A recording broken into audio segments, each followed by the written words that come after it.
It's August 1st, 2025. I'm Dave. I'm here with Andrew. We have bad genes, and you're listening to BB Weekly. This week, we talk Hayley Williams' surprise 17-song drop, Lollapalooza, a new album announcement from Fleshwater, and more.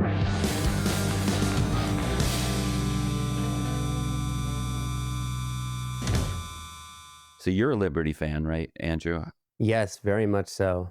I was Ellie for Halloween last year. Yes. So I've been a little slow on the WNBA fandom, but I finally went to my first Liberty show on Friday, which was Show? all right. All right. Sorry, sports guy. I went to my first Liberty Game. Thank you. I went to my first Liberty game on Friday at Barclays Center, and that's the women's basketball team. And it was cool because I didn't really plan this, but it was a Pride night, which also meant that the halftime show was a special performance by Ellie the Elephant, dressed as and singing Lady Gaga. So that was pretty cool. Yeah, I found a stream of the halftime show and I watched and I thought it was very awesome. Like they had all like the dancers and like they opened with Abracadabra and they were doing like the whole like the new Gaga routine. Having seen Gaga at Coachella this year, I think she'd be proud. I'm not going to lie. I didn't know what the halftime show was going to be going into it. If it was advertised, I didn't pay attention. They had special guests, announcers and things all for Pride, which was fun, but like not anyone I had heard of. At one point, they brought out somebody who had been on, RuPaul's show, but I was like kind of looking forward to what the halftime, like I was like, ooh, is the halftime show going to be this exciting musician? It ended up being Ellie the Elephant, which, yeah, I guess that was not disappointing in any way. No, I mean, Liberty fans love Ellie. Although I went to 2 playoff games last year, and the first one, the halftime show was Cash Cobain, and the second one, it was Jadakiss. Yeah, see? Yeah. What's up with that? And those were Liberty games? Those were Liberty games, yeah. Oh, yeah. I remember that. Mm-hmm. I think I would have taken Jadakiss, but yeah, Ellie as Lady Gaga, also fun. It was cool. I think, I hope I'm not getting memories crossed here, but Jadakiss played New York, like the Fat Joe and Jadakiss song. Fat Joe is in the audience, and I'm like, come on, like now's your chance to play it together, but he just sat there and watched. Yeah, but wait, then didn't Fat Joe release? So Fat Joe did a Knicks thing, which I also I was at the Knicks game when Fat Joe played the halftime show there, which was the recent playoffs, which after he had released like this Knicks anthem, and then there was like a remix with Joey Badass and stuff. But yeah, so Thank you. Fat Joe is both a Knicks Liberty fan. Same thing with Spike Lee. He's at all the Knicks Liberty games. I mean, he's famously a Knicks fan, but he's at so many Liberty games too. He actually one of the recent games I watched, he was wearing a very new looking Brooklyn Dodgers hat. So I thought that was a very cool Spike Lee move. Nice. What'd you do this week? Well, I watched Happy Gilmore 2.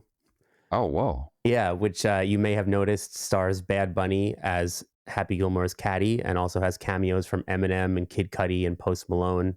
So Bad Bunny is just in like every movie now? Is that what's happening? Yeah, because it was funny because like I watched it and like within like the same like 24 or 48 hour window found out that he's also doing a role in the new Darren Aronofsky movie that Idols did the soundtrack for.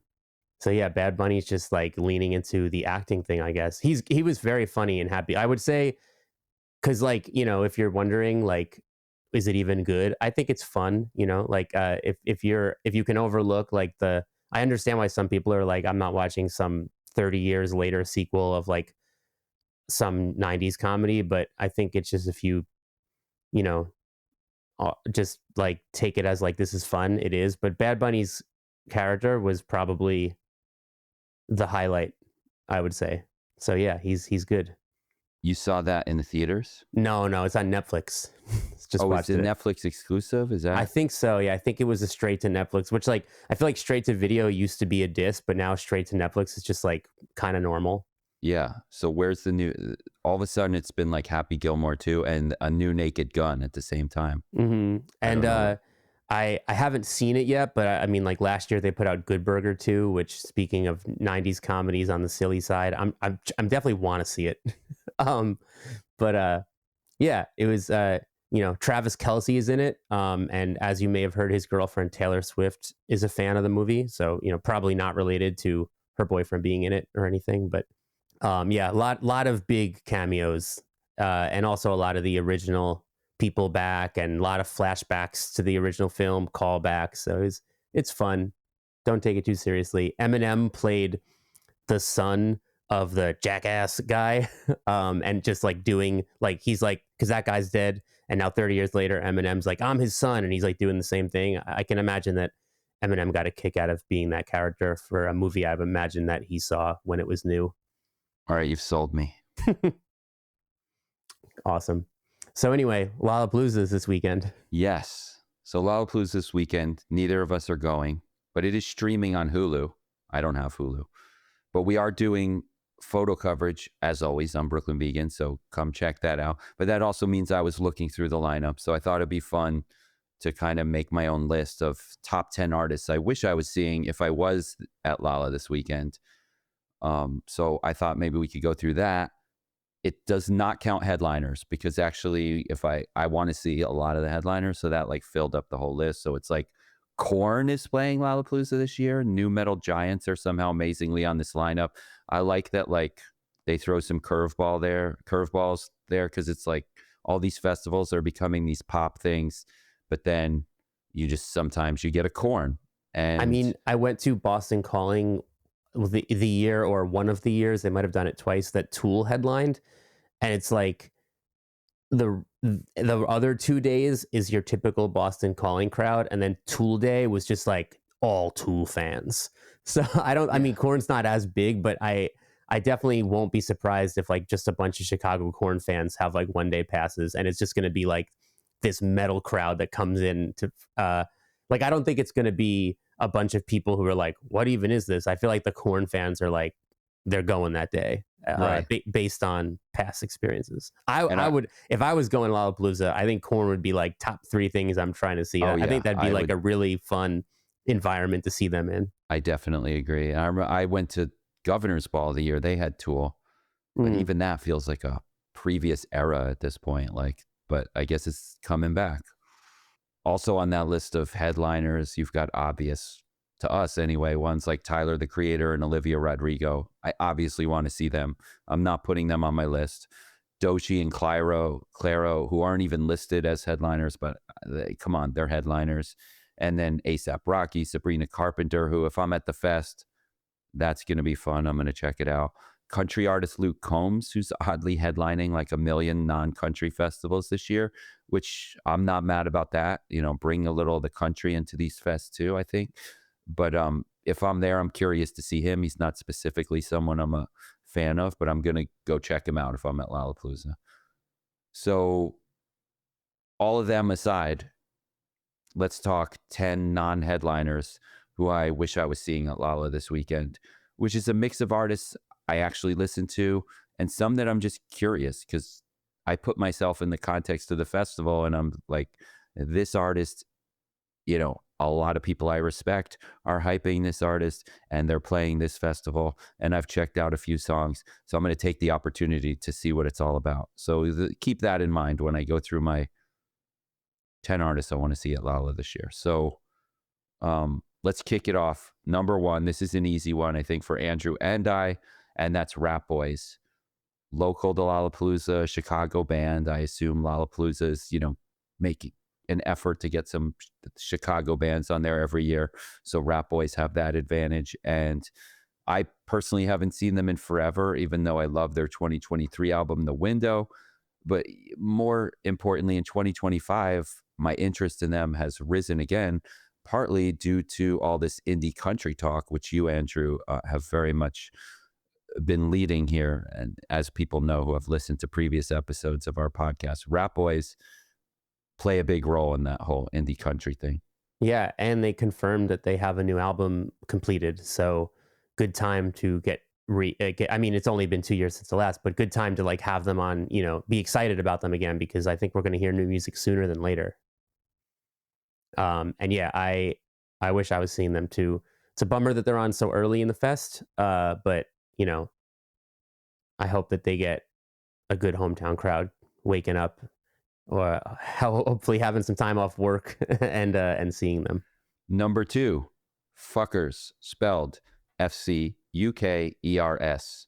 This is a New York City dance band who, important note, have live drums, which helps make their live show really fun. And not just, obviously, they're not just hitting play.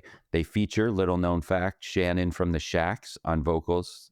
The Shacks being somewhat in random in retrospect band that I was also a fan of. And I just love Fuckers. Super catchy songs that get me dancing every time I see them, which at this point has actually been a bunch. So Fuckers on the bill, I'm always there. Let's skip to number 3, Sierra Farrell. With Luke Combs headlining one day, it makes perfect sense that they also booked West Virginia alt country bluegrass great Sierra Farrell, who has been blowing up, a true star. We love her. I have yet to see her, and if I was at the fest, I'm definitely jumping at the chance. Yeah, I also haven't seen her yet, but I'm a really big fan of both her albums, especially the most recent one, which like cleaned up at the Grammys, which was like a nice surprise. Like you said, she's blowing up. I mean, I think she was the first of 3 on like the Post Malone Stadium tour this year too. So definitely, yeah, like getting put in these cool kind of positions for people like in the to like I feel like her music is definitely more alternative than pop country, but like I think that the pop country fan base would and is seem to already like her, so I'm glad she's getting these big looks. But yeah, she's awesome, super cool. I feel like there's nobody quite like her right now, so I'd be really excited to see her. Number 4, Magdalena Bay. Dancey synth pop band from LA via Miami, whose 2024 album Imaginal Disc topped so many year-end lists. It made an appearance on ours. Their very choreographed live show that I still haven't seen is supposed to be great, and I imagine they might win over some of the masses there for Gracie Abrams, who play an hour later. I don't know if I'm making it to Gracie, but I'm definitely making it to Magdalena Bay. Yeah, I mean, they definitely seem kind of like one of the few indie acts that like the kind of more like pop crave crowd is cool with. So I do think that, the people who are there for Gracie or Sabrina Carpenter, like I think Magdalena Bay might be getting some spillover there for sure. Switching gears, number 5, Tsunami. One of the wildest, biggest, and most fun hardcore bands in today's scene is the Fest token hardcore band this year. It's funny and cool to see that like hardcore scene keeps getting these looks on these major festivals. And like, I don't know, it's like we saw a live stream of Knocked Loose playing to a gigantic crowd at Coachella with Billie Eilish watching side stage. So who knows? Continuing on, number 6, Odaboke Beaver.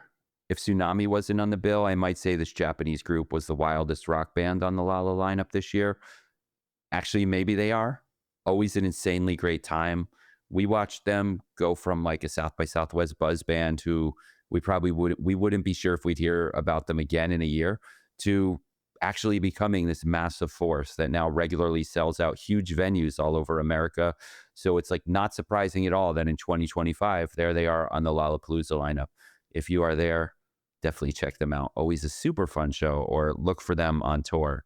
Yeah, super fun punk band. Definitely don't need to know the words if you even could sing along to them. I think they probably sing in Japanese, right? Like, but super, super fun. And also honorable mention on this topic of like band we saw rise from buzz band to like surprisingly big. La Femme is also playing, like FEMME, like with the French band. Like, I mean, they're way bigger than I ever saw coming, and such a party live. So I feel like that is also kind of interesting. All right, taking it down a notch from the punk bands, at number 7, I've got McGee. Now we're in more Phil Collins territory, but McGee is arguably one of the hottest rock artists in recent years, or are they R&B? But that's McGee, spelled MK.GEE. And I don't know, maybe McGee is actually a headliner too. I said Claro and Doechii feel like actual headliners. McGee's pretty big.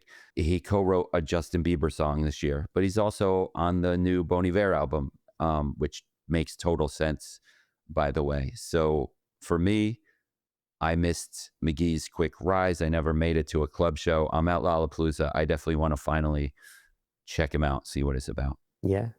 Number 8, kind of also in that category of like, I'm already there. I don't know if I'm making it to the club show, is Jane Remover, which is another super buzzy artist, maybe not as huge as McGee, but the rising Jane Remover is a leader in what is widely described as digicore, and their much talked about 2025 album Revenge Seekers blends like hip hop, dance music, emo, shoegaze, and so much other stuff into this kind of hard to define magical brew, which again usually gets defined as digicore, which is like sort of adjacent to hyperpop. I'm not going to pretend to fully understand how to describe those genres, but it should be a party. And bonus, Turnstile is actually taking Jane Remover out on tour soon. Yeah, that'll probably be my experience seeing Jane Remover, because there's still no New York date on that tour, but I'm trying to go see the Boston date, I think. So that'll probably be my first Jane Remover show. I like what I've heard.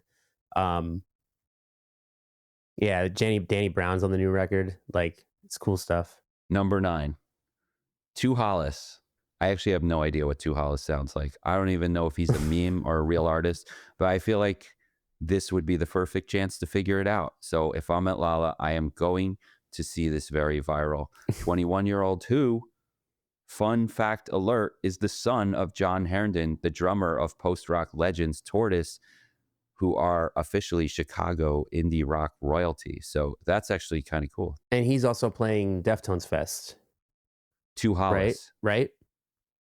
Yes, not Tortoise. Right. No, not Tortoise, Tu Hollis. Yeah, which I feel like that's like a good enough cosign right there. There's a cosign right there. Yeah. Good point. Yeah. It's not that different from Jane Remover. I feel like it's still in that like emo rap umbrella. And number 10. Did I put this on here just to make Andrew really mad? No, I did not. Last but not least, Rebecca Black, who is performing not once but twice at Lollapalooza Sunday. Maybe one of them's a DJ set. It's been amazing to watch the transformation of the girl who sang Friday into an actual pop star and queer icon. Not that this is a great cosign, but Katy Perry currently has her out on tour opening. Or maybe not, I should say not the great cosign in 2025, but regaining her self-esteem after being thrust into the public eye as a child with a widely mocked song is now part of her identity. And she even works a version of that legendary song into her fun and danceable sets. So am I going to miss the chance to see Friday live and check out Rebecca Black's fun set at Lollapalooza? No. An inspiration for us all, I think. Well no said. Comment. I mean, I agree. It's very cool to see that, she was able to like move past that song and also just have a sense of humor about it and, become like this whole other thing. Probably wouldn't make my top 10 list, but I mean, if I did give a couple shout outs to a few others, Amare, whose name I might be pronouncing wrong, really cool, really excited for her new album. I'd probably, if I was there, check out Over Mono. There was like so much hype for that record. I like some of those tracks for sure. Julie, that kind of like rising shoegaze noise rock band, would be cool to check out. I still haven't seen them. Young Miko, the Puerto Rican rapper who I did see at Gov Ball, puts on an awesome show. And I would probably, if I was at Lala, have to check out that band Boa, that like 90s band who had that song go viral on TikTok. And like now they're back like and kind of like riding off the momentum of like this random TikTok virality. So like I would definitely want to check that out too. But you totally enjoyed seeing Rebecca Black play Friday. I would be with you at all those acts you just mentioned as well, for what it's worth. Cool. So I guess like a 15 acts to check out.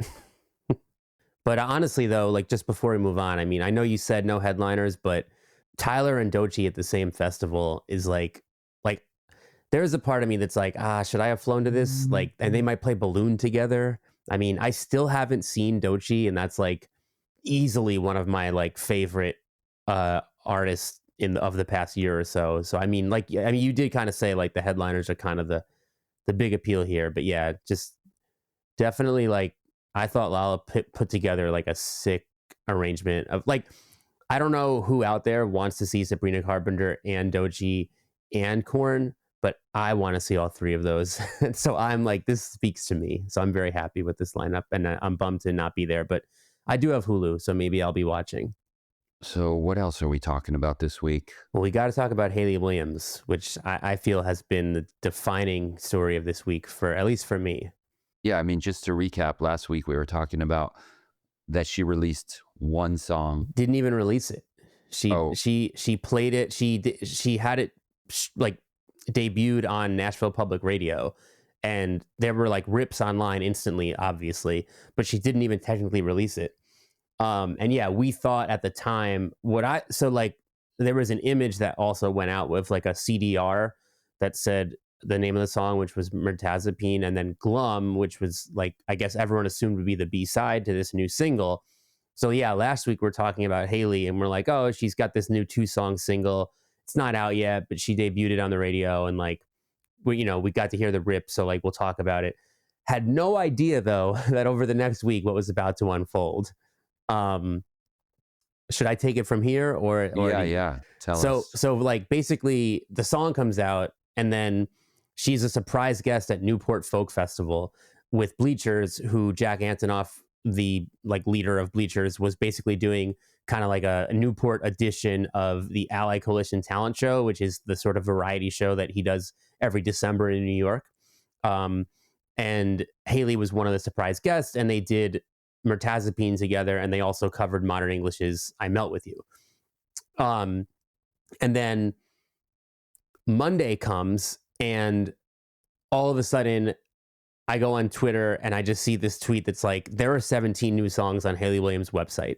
So I go to the website, and you need a code to access it, which was, you would have received it if you bought like one. I think it's a hair product. She's selling like a new, I think it's a hair dye. And that was the only way in. Sorry, Hayley, but I found someone else's code on Reddit and got my way in. And so there's 17 songs on this website, and it looks like a Windows 98 media player. And it's like each song is its own icon on like an old looking desktop, and you can move them around like you could on a desktop for computer. I mean, you still can do that. And they're just like, there's just 17 songs, no context, like no statement along with like what this is all part of. No track order. Like, it's not even clear if this is considered an album. It's not clear if these songs are new or if they're like outtakes from other albums she's done. Like, we know nothing about them. And I feel like that's pretty rare in this day and age for an artist of her stature to just put 17 songs out that we just don't know anything about. Like, I guess Jack White kind of did that with like his No Name album. But like, like things like that, things like Jack White's album and things like this are becoming like, it's like you have to make the effort to have a little mystique in this day and age with like social media. You know what I mean? Like, there are people on Twitter like basically being like, how could she give us these songs without telling us what they are and where they're from? And I'm like, it's crazy that we've been conditioned to feel that way. Right. In any case, the songs are awesome. I'm listening to them, on her website. You got to click them one by one. You can't fast forward through the track even. It's like, that's how old school the like mock media player is. And then 2 days later, they're not on her website anymore.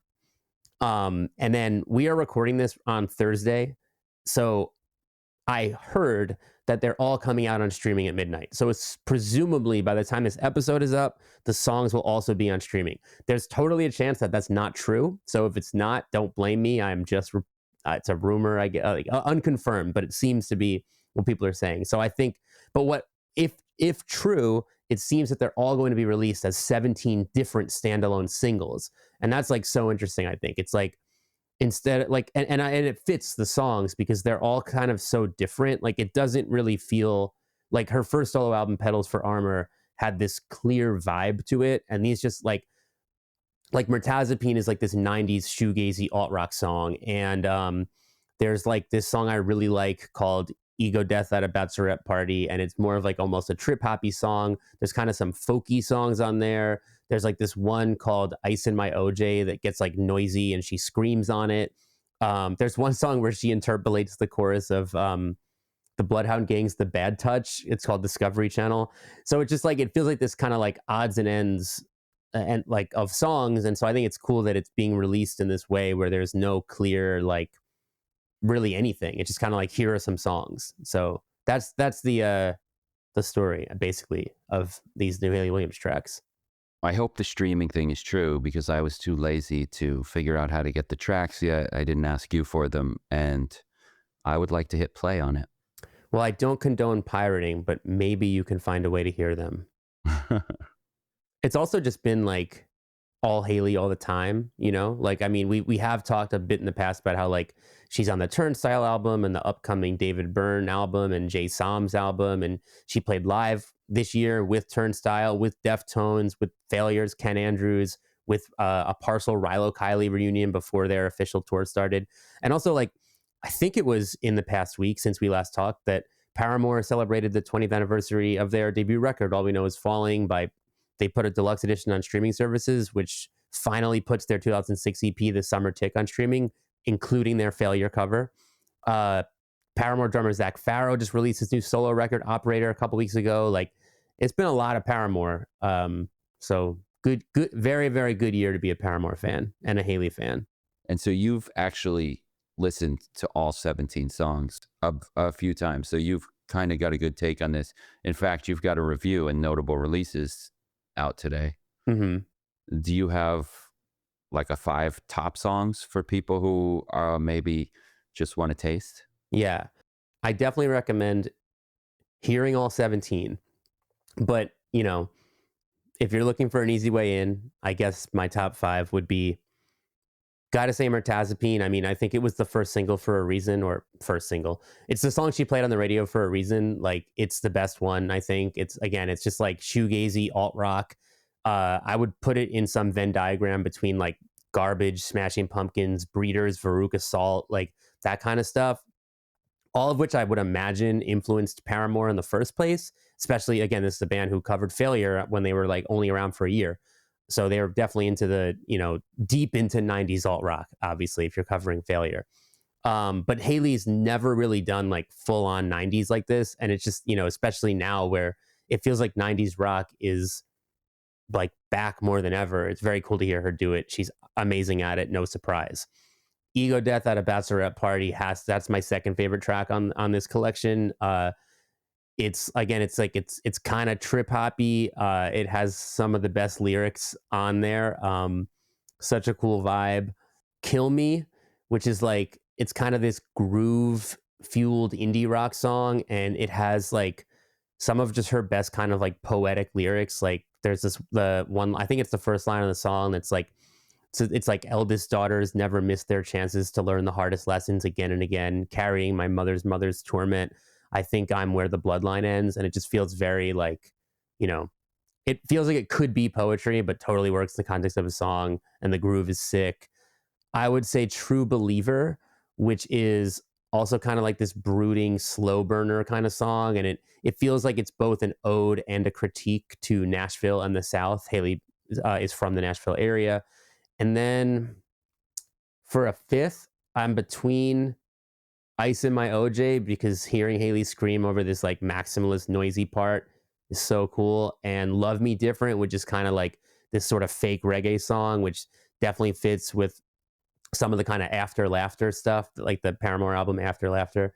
I think if like you like that kind of side of Hayley, then Love Me Different is right in there. So that's my 6 top 5 songs. All right, nice. I look forward to hearing those 5 and all 17, honestly.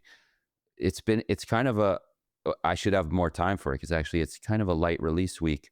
What else is out this week? It is a light release week. Another big one is the Armed, who are like, it's the last Armed record was like, they kind of were, they were going away from like hardcore and heavy music, and it was like much more of like an alternative rock kind of a melodic record.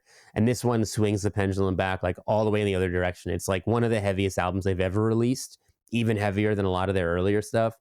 And actually Megan O'Neill from Punch does like a lot of the screaming on it, and she's like one of the best hardcore vocalists around. And it's like her most significant presence on an album since her band Super Unison's last album in 2018. So really cool to like not only hear the Arm getting heavy again, but hear Megan O'Neill doing like basically like co-lead vocals.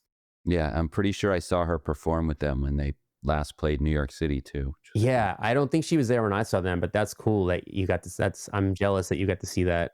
She was actually that show was the Armed with King Woman. I think she was a member. She was playing as a member of King Woman's band and came out with the Armed. Oh, nice. That's cool. Did she do like multiple songs with the Armed, or just one? Or I'm forgetting the specifics, but yeah. so another one out this week is the first album by Wisp, who I think like it's so interesting to see that shoegaze is now actually like more popular than it was in the 80s and 90s, and also just one of the most popular styles of rock music that exists. And I feel like it is poised for mainstream, like genuine mainstream crossover.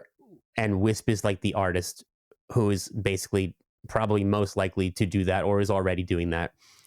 She signed to Interscope after just having one song basically go viral on TikTok and rack up millions of views of plays on Spotify. Like as we speak now, it has more plays than any My Bloody Valentine song on Spotify, than any Ride song, and all but one of Slow Dive songs. Um, and so yeah, she's like this major label shoegaze artist, and I think she's like barely out of her teens, and this is her first album, and it definitely sounds a little more major label-y than the breakthrough first single. It does have some co-writers and co-producers on there who work with people like Kesha and stuff like that, so it does feel like there was maybe a little push to make it a little bit more marketable. But I think that's cool that there is like this shoegaze, like it's straight up shoegaze. Like I'm sure there's going to be some like genre purist old heads, whatever, who are like, this is like, sellout shoegaze or whatever. But like it's full on shoegaze, and it has this kind of a little bit more pop appeal. Like there's definitely like, it feels like current, it feels Gen Z. So it's really interesting to hear that. And does it feel new metal? Yes, there's definitely a little bit of like you could tell that she's like clearly into like the shoegazy Deftone songs, because it's like there's like a little bit of a new metal undercurrent for sure. And full circle to multiple things we talked about on this episode, Wisp is actually opened or will be opening for Korn, Deftones, and also even System of a Down.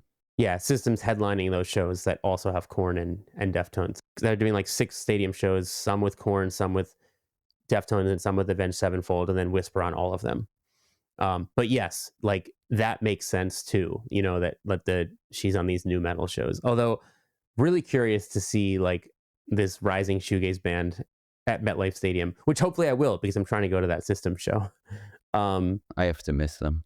But yeah, I mean, Wisp have also like, just one more thing I'd say, I guess, is like, I think Wisp is going to be a lot of people's gateway band for shoegaze. And like, if it is your gateway band for shoegaze, it's going to be so easy to figure out like all the OGs and classics and stuff. Cause like she literally like recently toured with Slow Dive, recently toured with Panchico. She shouts out the classics in all of her interviews. Like it's not going to be hard to get from Wisp to Slow Dive or something.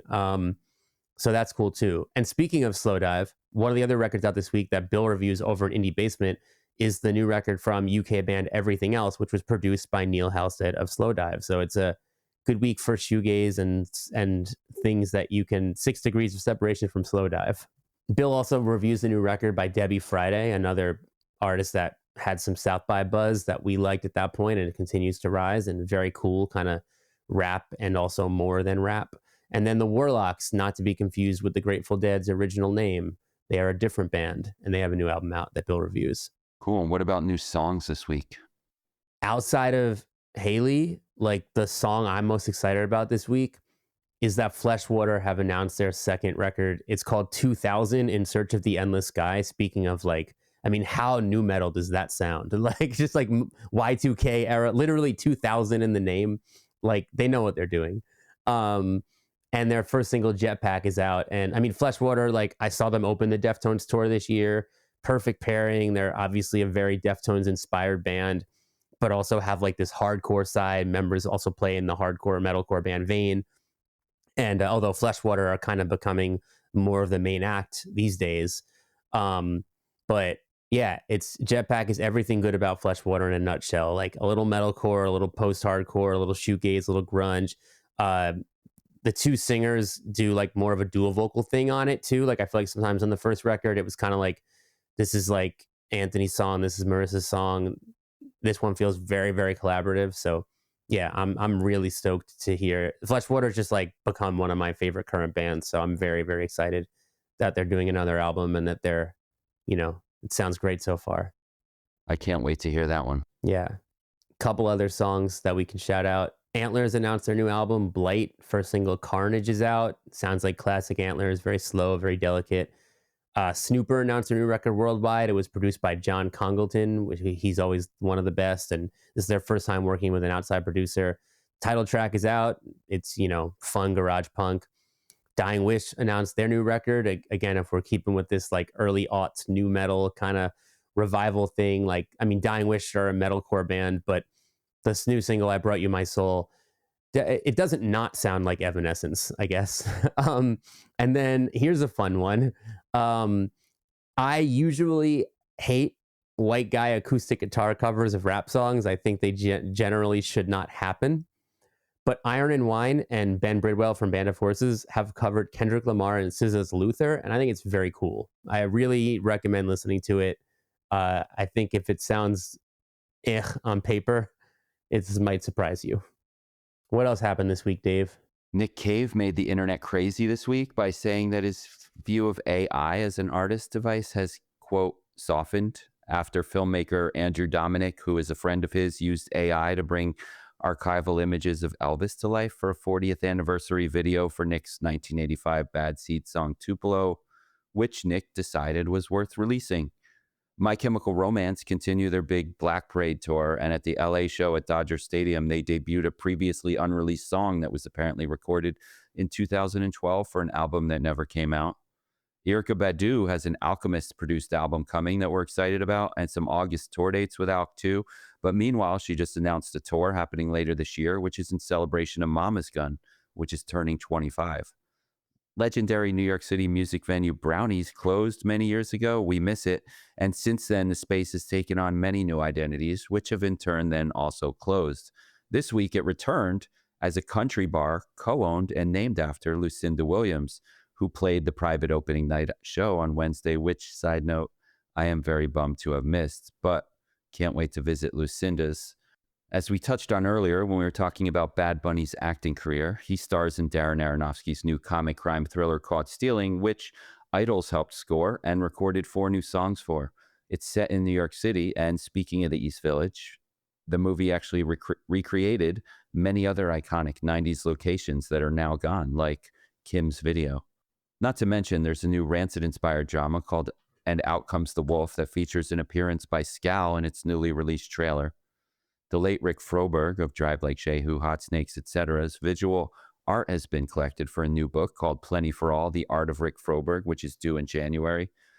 And the drummer saga continues. Foo Fighters and Nine Inch Nails have traded drummers, with Ilan Rubin going to the Foos and Josh Freese rejoining Nine Inch Nails. Stay tuned each week to find out which bands lose their drummer next. Until next time. Thanks for tuning in. Dave and I will be back every Friday morning with new episodes of BV Weekly. And in between the episodes, you can always get much more from us at BrooklynVegan.com, on all of our social media, including Facebook, Twitter, Instagram, TikTok. You can pick up records from us at shop.brooklynvegan.com. And if you like what you hear, tell your friends about us, subscribe to the show, give us a good rating. All that little stuff goes a really long way. It really helps us a lot, and we really appreciate it. Thanks so much to Joe D'Agostino from Cymbals E Guitars and Empty Country for the great theme song. Our mix engineer, Nick Gray. Thank you again, and see you next time.